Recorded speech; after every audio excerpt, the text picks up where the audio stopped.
एक महात्मा जी एक गांव से निकल रहे थे, भूख लगी तो एक घर दिखाई पड़ा, पहुंच गए। भिक्षाम देही, भिक्षाम देही, हमें भिक्षा दीजिए। तो अंदर से एक बहू निकल कर आई, अच्छा महाराज ये भिक्षा लो, खीर बनी है आज घर में, खीर पूड़ी लो। अच्छा हाँ। महात्मा जी खीर पूड़ी खाए और बोले बेटी बोल तेरे घर में कौन कौन है? तो वह बेटी बोली, वह बहू बोली महाराज मेरे घर में मेरा 1 साल का पति है, 6 महीने की सास है और अभी ससुर पैदा नहीं हुआ। बाबा जी घबराए, राम राम ये चुड़ैलन का घर तो नहीं है, कोई पिशाचनी तो नहीं है, डाकनी तो नहीं है, भूतनी? कहती है मेरा पति 1 साल का है और सास 6 महीने की और ससुर पैदा नहीं हुआ। संत जी घबराए, बहन बेटी बोल ये सब क्या कह रही है, जरा हिंदी में बोल, स्पष्ट करके बोल। वह कन्या बोली महाराज आप तो जानते हैं मेरा पति 1 साल का है। कैसे? बोले अभी 1 साल से मेरे पति ने भगवान की कथा सुनना शुरू की है, भगवान का नाम लेना शुरू किया है, भगवान में विश्वास करना शुरू किया है। जिस दिन से उसने भगवान से संबंध जोड़ा है उसी दिन से उसकी आयु स्टार्ट हो रही है मेरे हिसाब से। नहीं अभी तक जो उम्र जी ली वो तो बेकार जी ली। और मेरी सास अभी 6 महीने से सत्संग करती, नहीं तो दिन भर बैठी रहती, पंचायत करती रहती पड़ोसन से। तो अभी 6 महीने से वो भजन में लगी है, तो सास कितने महीने की है? 6। और मेरा ससुर अभी भी जुआ खेलता, पत्ते ताश खेलता, अभी भी भजन नहीं करता, पैदा ही नहीं हुआ, बिना पैदा हुए मर जाएगा। बुढ़ापा आ गया, दाढ़ी मूछ पक गई, लेकिन अभी भी भगवान का नाम नहीं जपता, भगवान का चिंतन नहीं करता। तात्पर्य यह है जिस समय से, जिस दिन से आपने अपने आप को भगवान से जोड़ा है वही आपकी असली उम्र है, वही उम्र है जो आपने सोने में, प्रपंच में, भोगों में उम्र गवाई, वह वही कोई उम्र है।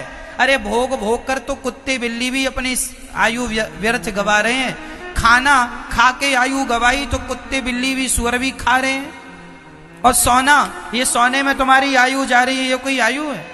जो सोने में गुजर गया उसका कोई अर्थ है? गया, सोकर गवा दिया।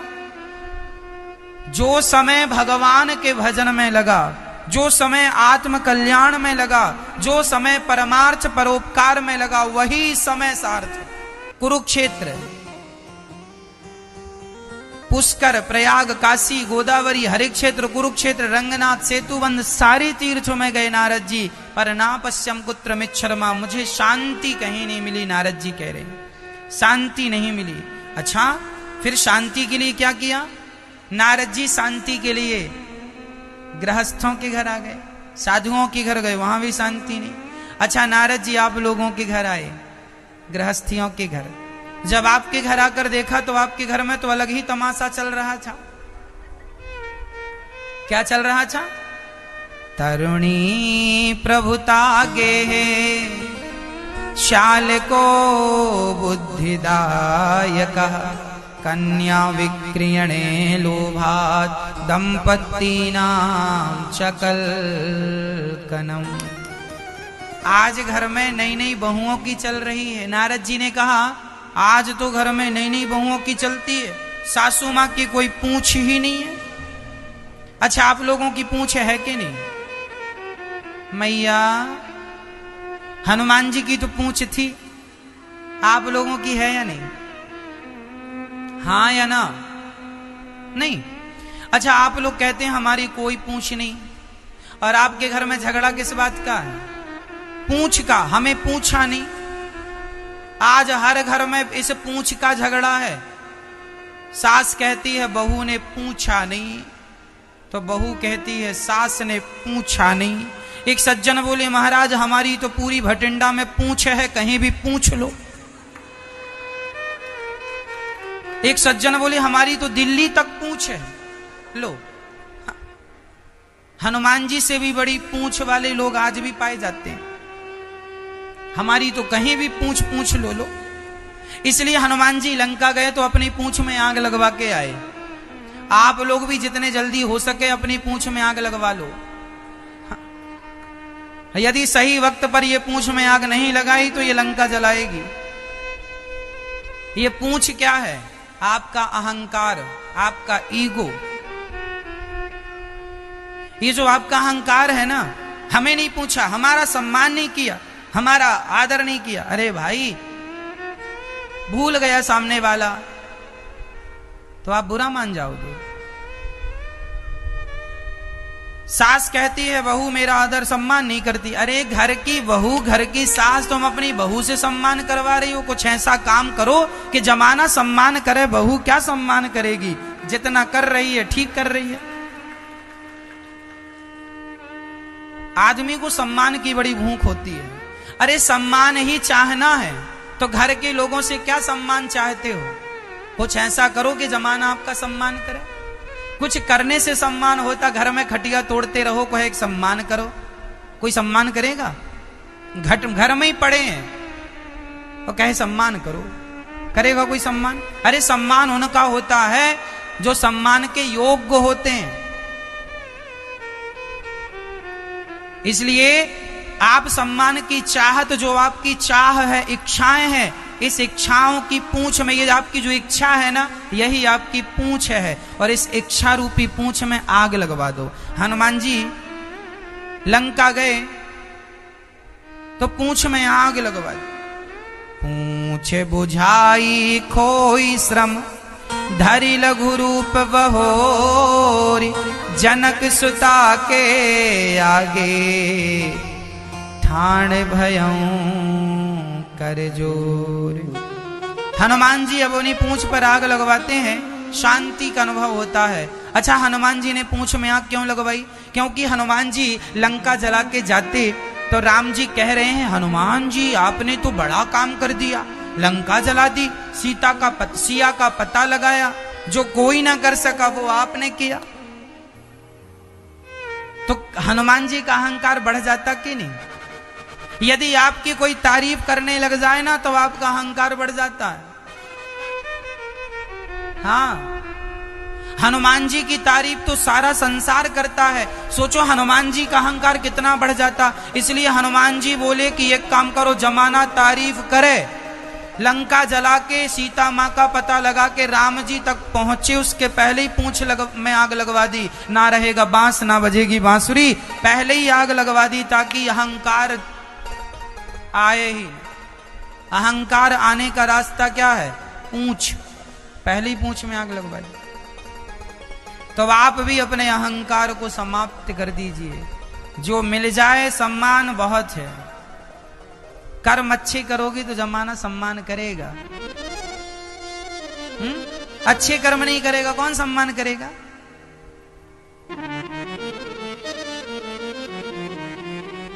तो घर में आज झगड़ा चल रहा, सास बहू का झगड़ा।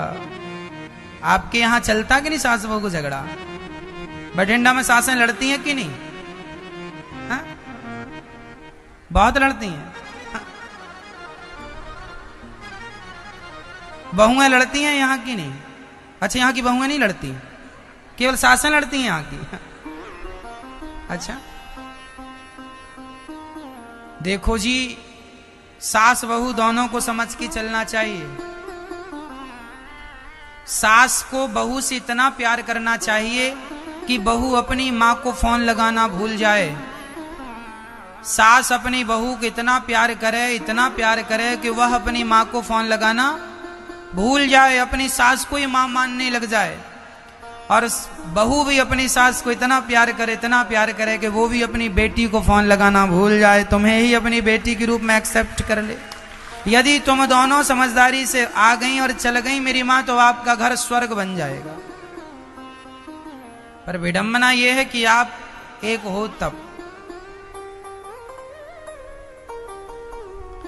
नारद जी कहते हैं शांति का अनुभव हमें कहीं नहीं हुआ। चारों तरफ देखे तब नारद जी वृंदावन पहुंच गए। और वृंदावन में एक सुंदर सी कन्या उदास बैठी थी। एक बूढ़ा इस तरफ सो रहा था, एक बूढ़ा इस तरफ। नारद जी ने कहा देवी कौन हो? कन्या ने कहा महाराज हम भक्ति हैं। अहम भक्ति रीति ख्याता इमो में तनयौ मतौ ज्ञान वैराग्य नामानौ कालयोगे न जर्जरौ। महाराज मेरा नाम भक्ति है, ये मेरे बेटा ज्ञान है और ये वैराग्य। अरे तो आप इतनी उदास क्यों हैं, इतनी दुखी क्यों हैं? तब कह दिया भक्ति महारानी ने, महाराज जब से कलयुग आया तब से मेरा ये हाल है। नारद जी ने कहा चिंता ना करो, तुम कहां से आई हो? उत्पन्ना द्रविणे साहम वृद्धिम कर्णाटके गता क्वचित क्वचिन महाराष्ट्रे गुर्जरे जीर्णतां गतः। उत्पन्ना द्रविणे साहम, भक्ति कहाँ उत्पन्न होती है मैया? द्रवण देश। द्रवण देश क्या है? आपका हृदय। भक्ति आपके हृदय में जन्म लेती है। कान से भक्ति बड़ी, कर्नाटक बोले तो कान। जब इन कानों से भगवान की कथा आपके भीतर जाती है तो भक्ति क्या होती है? भक्ति बड़ी होती है। और गुजरात में भक्ति बूढ़ी हो गई। गुजरात क्या है? गुजर गई रातें भजन के बिना। जो समय भजन के बिना चला गया वह समय बेकार चला गया।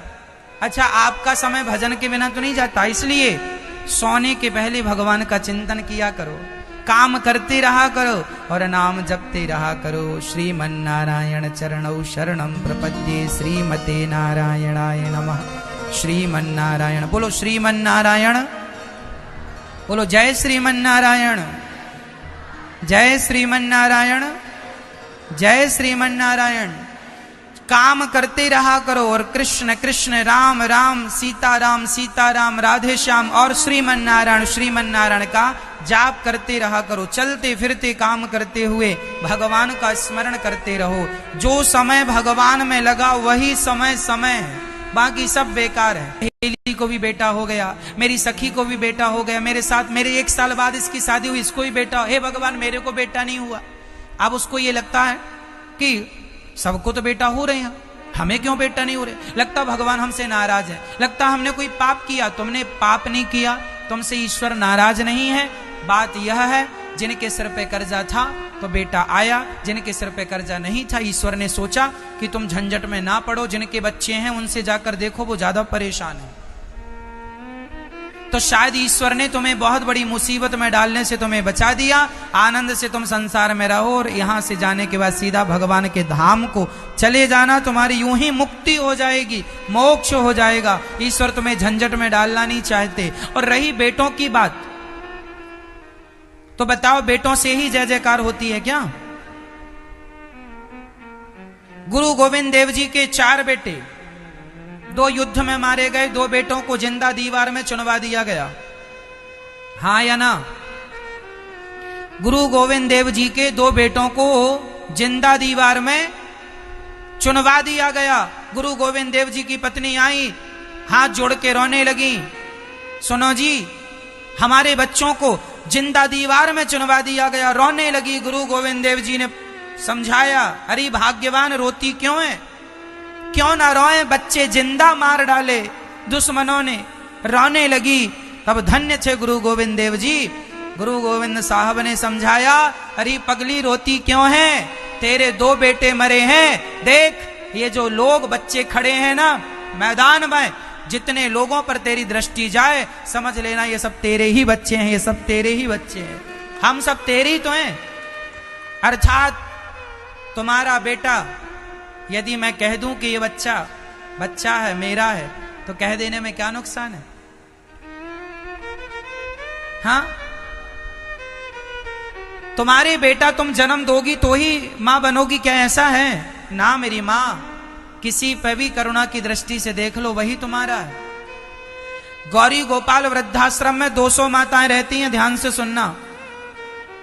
उन 200 माताओं ने मुझे जन्म नहीं दिया, उनकी कोख से मैंने जन्म नहीं लिया, लेकिन जिनको उन्होंने अपनी कोख से जन्म दिया था उन्होंने घर से निकाल दिया। और ये दास अनिरुद्ध उन माओं को अपनी मां की तरह सेवा करता है। आप देख सकते हैं, पूछ सकते हैं उन माओं को। जरूरी नहीं है कि मैं जन्म लूं मां की कोख से तो ही सेवा करूं, या तुम जरूरी नहीं है कि तुम जन्म दो तो ही उसे अपना, वो सारी 200 माताएं मुझे अपना बेटा मानती हैं। जब मैं आया यहाँ आपको वहां भटिंडा कथा सुनाने आया, सारी माताएं मुझे देख के रोने लगी कि तुम कब आओगे कब आओगे। मैं आने लगा तो 200 माताएं रोने लगी, कब आओगे कब आओगे। मैंने कहा मां जल्दी आ जाऊंगा कथा सुना के। रोज उनके चरण दबाता हूं, रोज उनकी सेवा करता हूं, रोज उनका ध्यान रखता हूं। जरूरी नहीं है कि मैं गर्व से संबंध रखूं, इंसानियत का प्रेम का संबंध भी बड़ा होता है। जरूरी नहीं है मेरी मां की तुम बच्चे को पैदा करो तो ही मां बनोगी। तुम्हारे अंदर जिस दिन ममता जाग जाएगी उसी दिन तुम मां बन जाओगी। ममता जाग जाए किसी के भी प्रति, पुत्र की तरह प्यार जाग जाए, वही मान लो ना, मुझे बेटा मान लो। जिसको आपको मां यशोदा ने कृष्ण को अपना बेटा मान लिया, क्या मां यशोदा के कृष्ण बेटा जन्म दिए बेटा थे? क्या मां यशोदा ने जन्म दिया था कृष्ण को? बोलो, नहीं दिया। फिर तो केवल जन्म देने से ही बेटा होता है क्या? हम कहते हैं तुम्हारा बेटा नहीं है तो रो मत और दुनिया के बेटों की चाहत ना रखो। भगवान कृष्ण को ही अपना बेटा मान लो। भगवान है, वो सब कुछ है। त्वमेव माता च पिता त्वमेव, त्वमेव बंधु च सखा त्वमेव, त्वमेव विद्या द्रविड़म त्वमेव, त्वमेव सर्वम मम देव देव। सब कुछ है वो, सब कुछ है वो भगवान। सब मीराबाई ने पति माना, यशोदा ने पुत्र माना, गोपियों ने पति माना और द्रौपदी ने भगवान को भाई माना। जाकी रही भावना जैसी, प्रभु मूरत देखी तिन तैसी। भगवान वही है, देखने वाला जिस भाव से देखता है भगवान सामने वही भाव में नजर आते हैं। मीरा ने भी तो पति माना था कृष्ण को। ऐसे वर को क्या वरूं, मीरा का पद है। मीरा गाती है, ऐसे वर को क्या वरूं जो जन्मे और मर जाए, बरिए बर गोपाल को मेरो चुनरो अमर कर जाए। मेरी चुनरी अमर कर जाएगा ये कृष्ण। दुनिया का पुरुष मांग भर देगा और यदि ये मांग भर के मर गया तो इसके नाम की मांग पहुंचनी पड़ेगी, पर कृष्ण ने मांग भर दी तो कभी पहुंचनी नहीं पड़ेगी, क्योंकि मैं तो मर जाऊंगी पर मेरा कृष्ण तो कभी मरेगा ही नहीं। मेरा सुहाग अमर है। इसलिए कृष्ण ही हमारे हैं और वही हम संबंध से चलें। पुत्र के लिए रोने से अच्छा है भगवान के लिए रोया जाए। ठीक है। आत्मदेव जी को पड़ोसी ने ताने मारा, पुत्र नहीं है, घर से निकलकर जंगल में जाने लगे। एक महात्मा जी ने फल दिया, लो पत्नी को खिलाना। पत्नी ने फल खाया नहीं, गाय को खिला दिया। बहन को बच्चा हुआ सो पैसे से खरीद लिया, नाम रखा धुंधकारी। जब तुम्हारी किस्मत में जो नहीं होता ना और तुम फिर भी किस्मत के विपरीत जबरदस्ती करोगी ना उंगली, तो फिर तुम्हें कष्ट मिलेगा। एक सज्जन को बेटा नहीं था, उनने अनाथ आश्रम में जाके बेटा गोद ले लिया और गोद लेके सारी प्रॉपर्टी उसके नाम कर दी। और जब प्रॉपर्टी नाम हुई तो बच्चे ने माँ बाप को घर से निकाल दिया, निकलो घर से बाहर, निकाल दिया। अब बूढ़े आदमी रोने लगे, हमें मिल गए। हमने कहा क्यों रो रहे हो? बोले महाराज जी घर में कोई कमी नहीं थी, धन दौलत बहुत था, पर हमने गलती कर दी। क्या गलती कर दी? तो वो बच्चे ने सब ले लिया। बच्चा तुम्हारा तो बच्चा था नहीं। अरे महाराज जी गोद ले लिया था, बच्चा नहीं था। तो अच्छा, अब जानबूझकर मुसीबत ली है, जानबूझकर कुआं में गिरे हो तो भोगना तो पड़ेगा। ईश्वर की मर्जी में खुश क्यों नहीं रहते? जबरदस्ती कुछ लोग होशियार बनते हैं, उंगली करते हैं और अपनी होशियारी के चक्कर में मारे जाते, परेशान होते। जो धन तुमने बेटे के नाम कर दिया वही अपने हाथ से दान पुण्य कर देते तो लोक परलोक दोनों बनता। बच्चों को करोड़ दे के जाओ, एक रत्ती का पुण्य मिलने वाला नहीं, पर किसी भूखे को एक रोटी ही दे के जाओगे, बहुत बड़ा पुण्य हो जाएगा। ईश्वर के विधान को चैलेंज ना कीजिए। ईश्वर ने जो विधान कर दिया है उसे एक्सेप्ट कीजिए, स्वीकार कीजिए। ईश्वर ने जो खुशी दी है उसे रखिए और जो नहीं दी उसके लिए परेशान हो। यदि तुमने पावी लिए तो तुम्हें सूट करेगे ही नहीं, करनी ही होती तो परमात्मा दे ही देता। क्यों जी? सही है। फिर क्यों?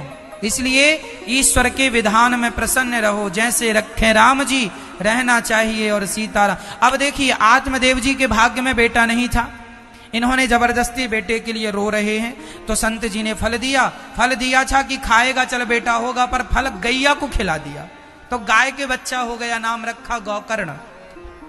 और बहन का बेटा धुंधली ने पैसों से खरीद लिया, नाम रखा धुंधकारी। अब मिल तो गया बेटा, लेकिन वो ऐसा बेटा मिला कि दिन रात मारता है लाठियों से। आत्मदेव जी कितनी पिटाई करता, रीढ़ की हड्डी कमजोर कर दी उसने। सारा पैसा छीन लिया, लाओ पैसे लाओ, सारा पैसा ले लिया और भरे गांव में सबके बीच में लात मारता है, लाठी मारता है, अपमान करता है, गालियां देता है। आत्मदेव जी रोने लगे, विधाता बेटा नहीं था तो ही सुखी था मैं, बेटा मिला तो ये खून के आंसू रुलाता है।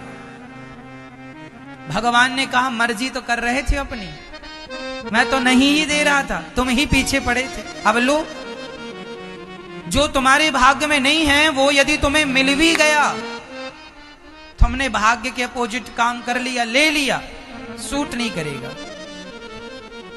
बात समझ में आ रही है? धुंधकारी मिल गया था पुत्र रूप में, सूट बिल्कुल नहीं किया, मारता है। इतना मारा, पीठ लाल कर दी। गांव में, गांव के बीच में अपने बाप को मारता है। आत्मदेव जी रोते हैं, विधाता पहले बेटे के लिए रोना पड़ा, अब इसलिए रोना पड़ रहा है कि ऐसा बेटा क्यों मिला। रो रहे हैं। तब गौकर्ण जी आए, गाय के पुत्र, और उन्होंने समझाया, देहे स्थिमांसि रुधिरेऽभिमतिं त्यजत्वं जाया सुतादिषु सदा ममतां विमुञ्च पश्यानिशं जगदिदं क्षणभङ्गनिष्ठं वैराग्यरागिरसिको भव भक्तिनिष्ठः। ये शरीर हमारा क्या है? देहे स्थिमांसि रुधिरे, मांस का एक समूह है। हमारे शरीर में क्या है? खून है, हड्डियां हैं, मांस है। क्या है इसके सिवा? मल मूत्र भरा पड़ा है। क्या है इसके सिवा? हमारे शरीर के एक भी अंग से सुगंध निकलती हो सो बताओ, क्या है मैया निकलती है? आप लोग दिन भर इत्र डालते हैं, फिर खत्म हो जाता, फिर डालते हैं, फिर खत्म हो जाता, फिर डालो। शरीर से तो दुर्गंध निकल रही है।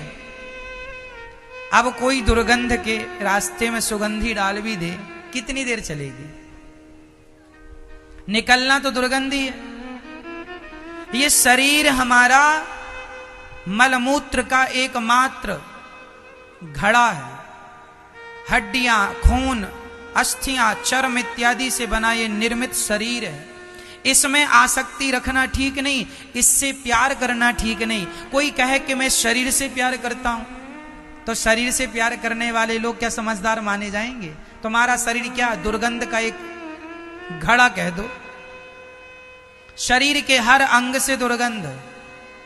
शरीर में कितने दरवाजे हैं बताओ? शरीर में कितने दरवाजे हैं? नवद्वारे पुरे देही, 9। शरीर में 9 छेद हैं, 9 दरवाजे हैं। 2 दरवाजे आपके सामने हैं, ये आंख। सवेरे सोकर उठते हो तो आंख से सुगंध निकलती है, दुर्गंध निकलती है। 2 दरवाजे कान, यहां से सुगंध निकलती है, दुर्गंध। 2 दरवाजे नाक, यहां से सुगंध निकलती है। आ रही है सर्दी महारानी, देखना क्या निकलता नाक से।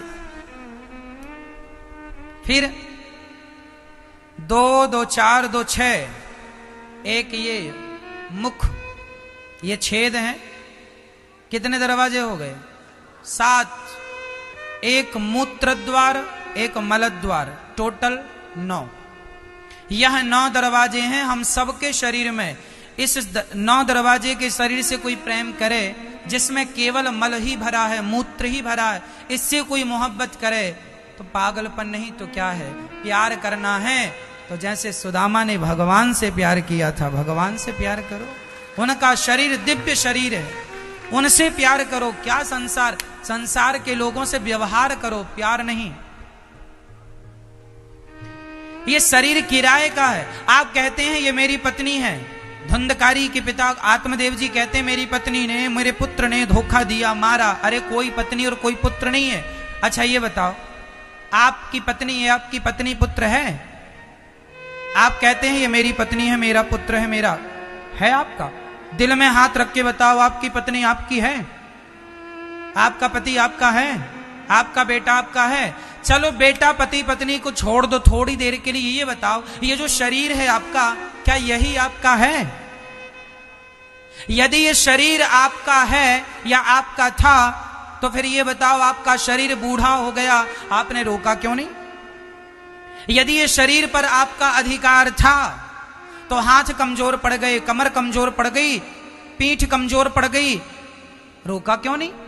यदि ये शरीर पर आपका अधिकार था, तो आप बुढ़े हो गए, मौत की घड़ी आ गई, रोका क्यों नहीं? इसका अर्थ यह है कि शरीर पर भी हमारा वश नहीं चलता, शरीर भी हमारा अधिकार क्षेत्र नहीं है। जब हम अपने शरीर पर अपना अधिकार नहीं जमा सकते, तो पत्नी पर कोई अधिकार जमाए तो यह मूर्खता है कि नहीं? तुम्हारा शरीर तुम्हारा नहीं है, छोड़कर जाना है। ये शरीर जब आदमी मरता है, लोग कहते हैं मिट्टी जा रही है। जब आदमी मरता है तो क्या बोलते हैं? मिट्टी जा रही है। ये शरीर क्या है मेरी मां? बोलो, मिट्टी है। प्राण निकलने के बाद इसे जमाना कहेगा मिट्टी जा रही है, ये मिट्टी है। और तुम कहते रहे ये मेरा है। अरे पागल, ये शरीर तो तुम्हारा हो ना सका तो ये जमाना तुम्हारा हो जाएगा। पूरी जिंदगी आदमी अज्ञानता में जीता है और मानता है ये मेरे, कुछ तुम्हारा नहीं। मौत ने जमाने को ये समा दिखा डाला, कैसे कैसे रुस्तम को खाक में मिला डाला। याद रख सिकंदर के हौसले तो आली थे, जब गया जमी से तो दोनों हाथ खाली थे।